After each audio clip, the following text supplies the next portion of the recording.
അങ്ങനെ വന്നു കഴിഞ്ഞാൽ അവർക്ക് ചിലപ്പോൾ ലൈഫിൽ ചില ഒബ്സ്റ്റക്കിൾസ് ഉണ്ടാവാനുള്ള സാധ്യതയുണ്ട്. ആ ഡേറ്റ് കാണുമ്പോൾ തന്നെ ജാതകത്തിൽ ഞാൻ നോക്കും, ശുഭഗ്രഹങ്ങളുടെ ദൃഷ്ടിയും ഇല്ലെങ്കിൽ അത് ഇംപ്ലിമെൻ്റ് ആവും, അയാൾ ജീവിതത്തിൽ എന്ത് ചെയ്തിട്ടും കാര്യമില്ല എന്നാണ് പറയുന്നത്. ഈ ഏതെങ്കിലും രാശികളിൽ നിൽക്കുകയും ശുഭഗ്രഹങ്ങളെ ദൃഷ്ടി ഇല്ലാതിരിക്കുകയും ചെയ്തു കഴിഞ്ഞാൽ അത് ദുര്യോഗമാണ്. പലർക്കും ഈ ജ്യോതിഷം എന്ന് കേൾക്കുമ്പോൾ ചെറുതായിട്ട് ദേഷ്യം വരും. അതിൻ്റെ ഒരു പ്രധാന കാരണം എന്താണെന്ന് എനിക്ക് തോന്നിയേക്കുന്നതെന്നറിയാവോ? ശുക്രനാണ് നിങ്ങൾക്ക്, ഇങ്ങനെയൊക്കെ പറഞ്ഞിട്ടും അതൊന്നും ഫലത്തിൽ വരില്ല. അപ്പോൾ എല്ലാവർക്കും ഇതിനോടുള്ളൊരു വിശ്വാസം നഷ്ടപ്പെടും. അതെന്തുകൊണ്ടാണ് നമ്മുടെ ജാതകവശ നമുക്ക് യോഗവും എല്ലാം ഉണ്ടായിട്ടും അത് നിയോഗത്തിൽ വരാത്തത്? അതിനിപ്പോൾ ശരിക്കും പറഞ്ഞാൽ പല കാരണങ്ങളുണ്ട്. പ്രധാനമായിട്ടുള്ള കാരണം എന്ന് പറഞ്ഞാൽ ഒന്ന്, സമയം വളരെ കൃത്യമായിരിക്കണം ജാതകത്തിൻ്റെ. ജ്യോതിഷ ആചാര്യന്മാർ പറഞ്ഞിരിക്കുന്നത് ഈ നമ്മൾ 6-7 താമര ഇതളുകൾ എടുത്തിട്ട് അതിൽ സൂചി കുത്തിയിറക്കുമ്പോൾ ഉള്ള വ്യത്യാസം ഉണ്ടാവില്ലേ ഓരോ ഇതുണ്ട്. അത് പറഞ്ഞാൽ അത്രയും നമ്മൾ ഒരു കുറച്ചും കൂടി അതിശയോക്തിയാണത് ഇപ്പോഴത്തെ കാലത്ത് പറയുക വെച്ചാൽ. എങ്കിലും അത്ര പോലും കണിശമായിരിക്കണം.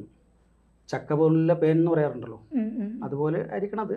ഒരു മിനിറ്റൊന്നും വലിയ വ്യത്യാസമില്ല, എങ്കിൽ പോലും നമ്മൾ അത്രയും വളരെ കൃത്യമായിട്ട് കിട്ടണം. അതാണ് ഇപ്പോൾ ചിലവരിപ്പോൾ എന്നോട് ഇപ്പോൾ അടുത്ത കാലത്ത് ഈ ആഴ്ച വരെ പറഞ്ഞ ഒരാളുണ്ട്, 11 മണിക്കും 12 മണിക്കും ഇടയിലാണ് പകൽ ജനനം, അതൊന്ന് ജാതകം ഉണ്ടാക്കി തരാൻ പറ്റുമോ നോക്കി. നമ്മൾ രണ്ടും പറ്റില്ല. നമ്മൾ വെറുതെ ചെയ്തു കൊടുത്തിട്ട് കാര്യമില്ലല്ലോ. ഒരു റിസൾട്ട് കൊണ്ട് അവർക്കൊരു സാറ്റിസ്ഫാക്ഷൻ വേണം, അതിലൂടെ നമുക്ക് സാറ്റിസ്ഫാക്ഷൻ വേണം, അല്ലാതെ ചെയ്തിട്ട് കാര്യമില്ല. പിന്നെ അതുപോലെ തന്നെ ഈ ഒന്ന് സമയത്തിൻ്റെത്. പിന്നെ അതുപോലെ ഓരോ ഗ്രഹവും ഇപ്പം ശുക്രനാണെങ്കിൽ ഇടവരാശിയിൽ ടോറസിൽ ഇടവത്തിൽ നിൽക്കുമ്പോഴും അതുപോലെ തുലാരാശിയിൽ ലിബ്രയിൽ നിൽക്കുന്ന സമയത്തും ആണ് സ്വക്ഷേത്രം എന്ന് പറയുന്നത്, ഓൺ ഹൗസ്, നല്ല പവർഫുൾ ആയിട്ടില്ലേ. അത് വന്നു കഴിഞ്ഞാൽ നല്ല പ്രസിദ്ധി ഒക്കെ വേണം. പക്ഷേ അതിൽ വേറൊരു കാര്യം എന്ന് വെച്ചാൽ ഗ്രഹാനാം അംശകം ബലം എന്ന് പറയും.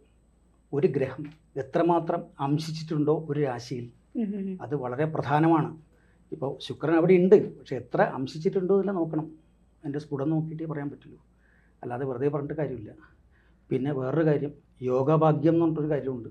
യോഗങ്ങൾ ഉണ്ടായാലും അത് ഇംപ്ലിമെൻ്റ് ആവാൻ വേണ്ടിയിട്ടുള്ളൊരു ഭാഗ്യമാണ് പ്രധാനം. അതല്ലേ കുന്തിദേവി പറഞ്ഞിട്ടില്ലേ, ഭാഗ്യവന്തം പ്രസൂയേധ മാശൂരം മാച പണ്ഡിതം. വെച്ചാൽ പണ്ഡിതനോ വലിയ അളിവ് അങ്ങനത്തെ ഒന്നും ആൾക്കാരല്ല വേണ്ടത്, ഭാഗ്യമാണ് വേണ്ടത്. ചില യുദ്ധം കഴിഞ്ഞതിന് ശേഷമാണ് പറഞ്ഞത്. ഓക്കെ. പിന്നെ അതുപോലെ തന്നെ ചില യോഗങ്ങളുണ്ട്. ഉദാഹരണത്തിന് നിർഭാഗ്യ യോഗം എന്ന് പറഞ്ഞിട്ട് യോഗമുണ്ട്. നിർഭാഗ്യ യോഗം എന്ന് പറഞ്ഞാൽ 9ാം സ്ഥാനപതി അധിപതി, ചില 9th രാശിൻ്റെ അധിപൻ.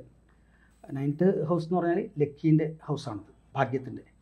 അതിൻ്റെ അധിപൻ 3, 6, 8 ഇങ്ങനെയുള്ള 3rd house, 6th house, 8th house. അത് ശരിക്കും പറഞ്ഞാൽ ക്ലോസ്ഡ് ഹൗസാണെന്ന് പറയും, ശത്രു ഹൗസാണ്. അവിടെ വന്നു കഴിഞ്ഞാൽ അത് നിർഭാഗ്യയോഗം എന്നാണ് പറയുക. ശുഭഗ്രഹങ്ങളുടെ ദൃഷ്ടിയും ഇല്ലെങ്കിൽ അത് ഇംപ്ലിമെൻ്റ് ആവും, അയാൾ ജീവിതത്തിൽ എന്ത് ചെയ്തിട്ടും കാര്യമില്ല എന്നാണ് പറയുന്നത്. അങ്ങനെയൊക്കെ ഉണ്ട്. പിന്നെ അതുപോലെ നിർഭാഗ്യയോഗം പോലെ അങ്ങനെ ചില യോഗങ്ങളുണ്ട്. ഇപ്പോൾ ശകടയോഗമുണ്ട്. ശകടയോഗം എന്ന് പറഞ്ഞാൽ ദുഃഖം കിട്ടുന്നതാണ്. അതുപോലെ കാളസർപ്പയോഗമുണ്ട്. കാളസർപ്പയോഗം അതുപോലെ വളരെ പ്രധാനപ്പെട്ടതാണ്. അതെങ്ങനെയാണെന്ന് വെച്ചാൽ രാഹുവിൻ്റെയും കേതുവിൻ്റെയും ഒരു സൈഡിൽ മാത്രം എല്ലാ ഗ്രഹങ്ങളും വന്നു കഴിഞ്ഞാൽ അതിനാണ് കാളസർപ്പയോഗം എന്ന് പറയുന്നത്. അതും അത്ര അംശിച്ചു നോക്കിയിട്ടാണ് നമ്മൾ കറക്റ്റ് കണക്ക് പറയുന്നത്. അപ്പോൾ കാളസർപ്പയോഗം ഉണ്ടാകുമ്പോൾ വിഘ്നങ്ങൾ, തടസ്സങ്ങൾ, ഒബ്സ്റ്റക്കിൾസ്, അതാണ് അതിന് രാഹുവിനെയാണ് പലപ്പോഴും നോർമലി ജ്യോത്സ്യന്മാർ പറയുന്നത് ചെയ്യാൻ വേണ്ടിയിട്ട്. പക്ഷേ വിഘ്നേശ്വരനെയും കൂടെ ചെയ്യണം എന്നുള്ളതാണ് അതൊക്കെ ചെയ്യാറുണ്ട്. കൃത്യമായിട്ട് ചെയ്ത് കഴിഞ്ഞാൽ അതിൻ്റെ ഒരു ഗുണം നമുക്ക് കിട്ടുന്നില്ലാണ് എൻ്റെ വിശ്വാസം. ഏറെക്കുറെ ഒരു എക്സ്പീരിയൻസിൽ അത് കാണാറുണ്ട്. പിന്നെ ദുര്യോഗം എന്ന് പറഞ്ഞൊരു യോഗം കൂടിയുണ്ട്.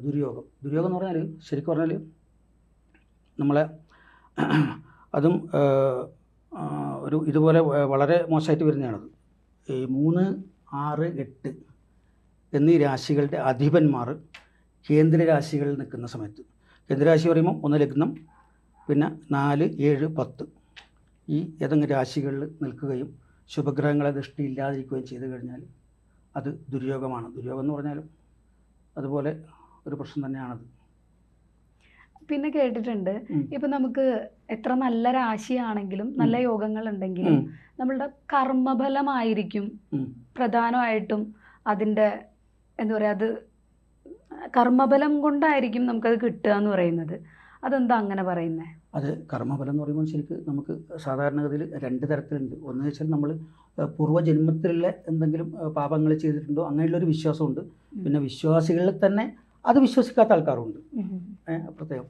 അപ്പോൾ നമ്മൾ സാധാരണഗതിയിൽ നമ്മൾ പറയുന്നത് നല്ല കർമ്മങ്ങൾ ചെയ്യുന്നത്. ഇപ്പോൾ ഇയാളെ വീട്ടിലും മറ്റുള്ള ആൾക്കാരോട് നല്ല കാര്യങ്ങൾ ചെയ്യുമ്പോൾ ഇയാൾക്കൊരു നല്ലത് വരുന്നില്ലാണ് പൊതുവെയുള്ളൊരു കൺസെപ്റ്റാണത്. അത് ശരിക്കും ആത്മീയത തന്നെ നോക്കേണ്ട ആവശ്യമില്ല. ഭൗതികമായിട്ട് നോക്കിക്കഴിഞ്ഞാൽ ശരിയല്ലേ അത്? ഒരു സോഷ്യൽ വർക്കർ, അയാൾ എന്തെങ്കിലും ഒരു പൊളിറ്റീഷ്യൻ ആയിക്കോട്ടെ, അയാൾ എല്ലാവർക്കും നല്ല കാര്യം ചെയ്യുന്നു. അയാൾ ദൈവത്തിൽ വിശ്വസിക്കാത്ത ആളാണ്, എന്തോ മതമായിക്കോട്ടെ, അയാൾ നല്ല കാര്യം എല്ലാവർക്കും വേണ്ടി ചെയ്യുന്നുണ്ടെങ്കിൽ അയാൾക്ക് നല്ലത് കിട്ടണം നമ്മൾ ആഗ്രഹിക്കില്ലേ? പുറത്ത് കാണുന്നവരും അതൊക്കെയാണ്. അപ്പോൾ ഈ മുൻജന്മമായിട്ട് കണക്റ്റ് ആണെന്ന് പറഞ്ഞതുകൊണ്ട് ചോദിക്കുക, അപ്പോൾ ജാതകത്തിൽ എന്താ മുൻജന്മമായിട്ട് കണക്ഷൻ ഉണ്ടെങ്കിൽ ജാതകത്തിൽ ഈ യോഗം വരേണ്ട ആവശ്യം ഇല്ലല്ലോ? അല്ല, അത് എങ്ങനെയാണെന്ന് വെച്ചാൽ ഈ സാധാരണഗതിയിൽ ഇതൊക്കെ ഒരു മിക്സഡ് ആയിട്ട് ഇങ്ങനെ വരുന്നതാണ്. ചില ആൾക്കാർ എന്ന് വെച്ചാൽ അതിലത്തെ നല്ലത് നോക്കി പറയുന്നവരുണ്ടാവും, ചിലവർ മോശം പറഞ്ഞ് പേടിപ്പിക്കുന്നവരുണ്ടാവും. പക്ഷേ ഇതൊക്കെ നമുക്ക് എല്ലാം കൂടി അത് കൂട്ടി വായിക്കാൻ നമ്മൾ അറിയണം, അല്ലെങ്കിൽ പറഞ്ഞു കൊടുക്കാനും അറിയണം. അതതിൻ്റെ പ്രത്യേകത. സാറ് ഏത് രീതിയിലാണ് പ്രശ്നം വെച്ച് നോക്കുന്നത്? പ്രശ്നം വെച്ച് പറഞ്ഞാൽ സാധാരണ ജാതകം നോക്കുന്നത് കൂടാതെ കവടി പ്രശ്നം ചെയ്യാറുണ്ട്. ഞാൻ കേട്ടിട്ടുണ്ട് ഈ കവടി പ്രശ്നം വയ്ക്കുന്ന സമയത്ത്, ശരിയാണോ എന്ന് അറിയില്ല, ഒറ്റ സംഖ്യയ്ക്ക് പ്രാധാന്യമുണ്ടോ? എങ്ങനെ? ഒറ്റ സംഖ്യയ്ക്കാണ് പ്രാധാന്യം കൂടുതൽ ഇരട്ട സംഖ്യയേക്കാളും? അങ്ങനെ സംഖ്യ എന്ന് പറയാൻ പറ്റില്ല. സംഖ്യ ഇപ്പോൾ നമ്മളിപ്പോൾ ന്യൂമറോളജി പ്രകാരമാണെങ്കിൽ ഞാനിപ്പോൾ അത് ചെയ്യുന്നുണ്ട്. ന്യൂമറോളജിയിലാണെങ്കിൽ ഇപ്പോൾ ഒറ്റ നമ്പർ എന്ന് പറയുമ്പോൾ ഫസ്റ്റ് 1 എന്ന് പറയുമ്പോൾ ലീഡർഷിപ്പ് ക്വാളിറ്റിയുടെ നമ്പറാണ്. 2 അതെ, അങ്ങനെ ചില നമ്പേഴ്സ് അങ്ങനെ വരുന്നുണ്ട്. പിന്നെ ഒറ്റ സംഖ്യ എന്ന് പറയുമ്പോൾ നമ്മൾ അങ്ങനെ ഒറ്റ സംഖ്യ ഇരട്ട സംഖ്യ എന്നുള്ളൊരു പ്രത്യേകമായിട്ട് ജ്യോതിഷത്തിൽ അങ്ങനെ ഇല്ല. ഇല്ല.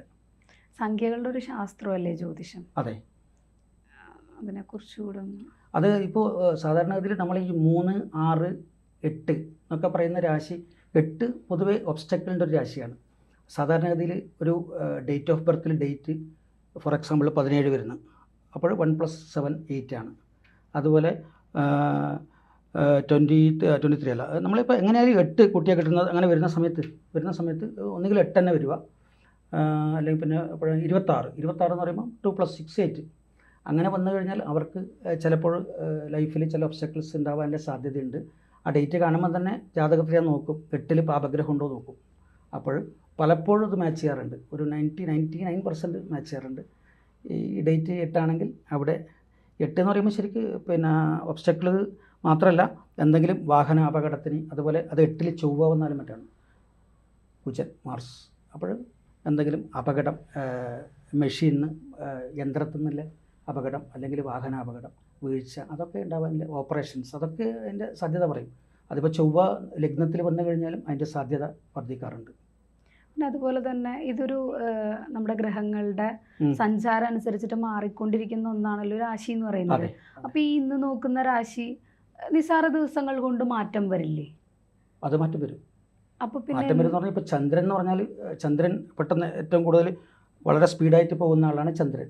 ഓക്കെ, അതുപോലെ അത് കഴിഞ്ഞാൽ അതുപോലെ പിന്നെ സൂര്യൻ എന്ന് പറഞ്ഞാൽ 1 മാസമാണ് ഒന്നിൽ നിൽക്കുന്നത്. ഇപ്പോൾ തുലാമാസമാണ്, അപ്പോൾ തുലാൻ രാശിയിലാണ് ഇപ്പോൾ സൂര്യൻ നിൽക്കുന്നത്.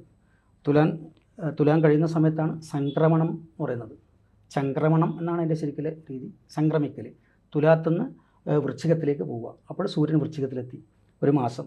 അങ്ങനെ ഓരോ ഗ്രഹങ്ങളും മാറി പോയിക്കൊണ്ടിരിക്കും. പക്ഷേ അതിൽ വളരെ സ്ലോ ആയിട്ടുള്ള ഒരാൾ പിന്നെ ശനിയാണ്. അതുകൊണ്ടാണ് ശനീനെ മുടന്തൻ പറയാറുണ്ട്. എന്നുവെച്ചാൽ വളരെ മെല്ലെ അയാൾ പോലും, അയാളെ കാര്യമെല്ലാം മെല്ലെ പോക്കാണ്. അതുകൊണ്ട് അയാൾ ദോഷസ്ഥാനത്ത് വന്നാലും നമുക്ക് ഒരു മെല്ലെ പോക്കാണ്, സ്ലോ ഡൗൺ ആണ്. അതുകൊണ്ടാണ് വർഷങ്ങളുടെ ശനിയൊക്കെ ബാധിക്കുന്നത്. അതെ.